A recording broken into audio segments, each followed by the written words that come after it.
Hello everyone, welcome back to the channel. In our last episode, we mastered the final bosses of functions, decorators, recursion, and generators. We saw that even a small mistake in a decorator can break your code. That's why in today's video, we are learning how to defend our programs. We'll be talking about error handling with try-except, working with files to save your data permanently, and exploring some built-in libraries for further interaction. You don't want to build a cool program only for it to crash on the first unexpected input, right? Let's make our code bulletproof. Imagine you're building a simple calculator. It asks the user for two numbers and divides them. You test it with 10/2, and it works perfectly. Then, you ask your friend to test it, and they decide to try 10/0 or enter text as the second number. Boom! Your program crashes. Why? Because you didn't anticipate user errors. This is where the try-except block comes to the rescue.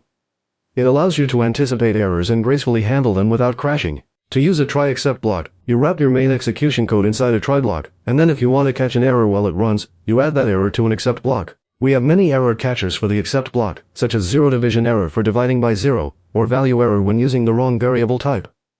We also have exception is E, where he catches all other types of errors and stores them in a variable so you can print it out to see exactly what is occurring. You can find all of these exceptions on the official Python documentation website. I'll leave the link in the description and comments below. You can also use an else block inside a try-except structure, which runs only when the try block executes without any errors. Additionally, there is the finally block, which always executes at the end of the try-except sequence. We will test it with 10/0. If the print function after our execution block still runs, it means your program hasn't crashed.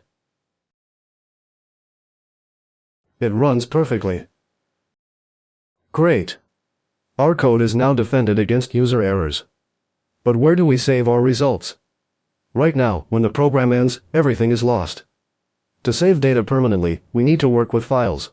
In Python, the most professional way to open a file is by using the withOpen syntax. Why?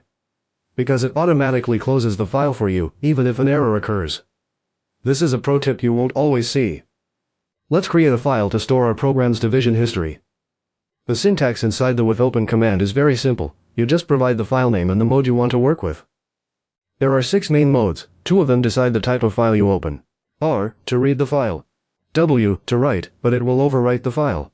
A, to add, append, values to the end of the file. X, to create a new file with that name, however, if the file already exists, it will throw an error. T, for text files. B, for binary files. These 2 cannot be used alone. There are also specific combinations for various modes, such as R+, for reading and writing, throws an error if the file doesn't exist. A+, to append and read. W+, for writing and reading, still overwrites as usual. RB, to read binary files, such as pictures, videos, or zip files. RT, for reading text files, we don't usually need this because it's the default. And so on. You can find all of these in the documentation link I provided below.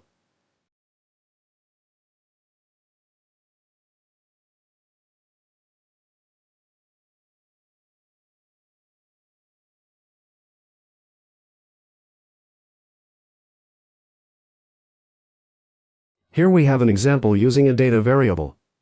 I use withOpen on the file with W to write into it and call the file object file. After that, I use the .write function and provide the data variable to save it to the file.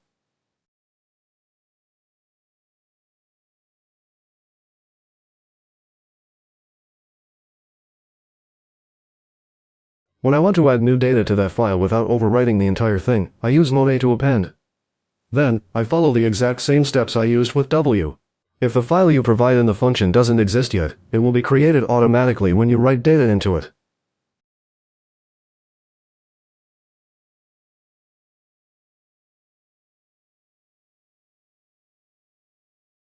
Now, let's read the history back.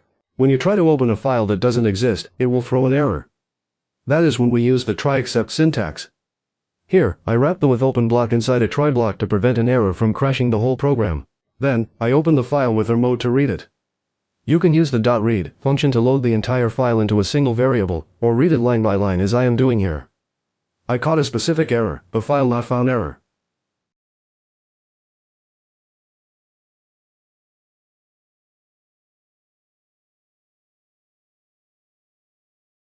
The final part of today's video is about the power of Python's built-in libraries. Think of Python as a base platform, and these libraries are the pre-built toolboxes you can use instantly. You don't need to reinvent the wheel. What if you need to know if a file exists before you try to delete it? Or if you need to create a new folder?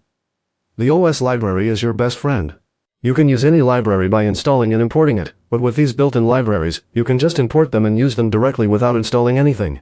In this example, I use the OS library to work with files and directories via the Phat command. You call the library name followed by the function you want to use. I am using the first code block to detect if a specific file exists using the exists command in the file name. In the second block, I check for a folder. If it doesn't exist yet, I create it using the makeDirs command. These are my two most used commands in this library so far. Let's run the first block now and disable the second. Because the file exists, the condition is true, and the file found message executes. Now, I'll deactivate the first block and enable the second. Because the folder doesn't exist yet, the code inside the if function will execute and create it. The next built-in library in this video is datetime. As the name suggests, it works with the current date and time on your machine. Here, I have a variable that uses the .now function to get a datetime object. Then, I use the strtime string format time function to format the output. Y for year, M for month, D for day, H for hour, M for minute, and S for second. You can format these in any order you want. I then use that formatted text to write down the system history.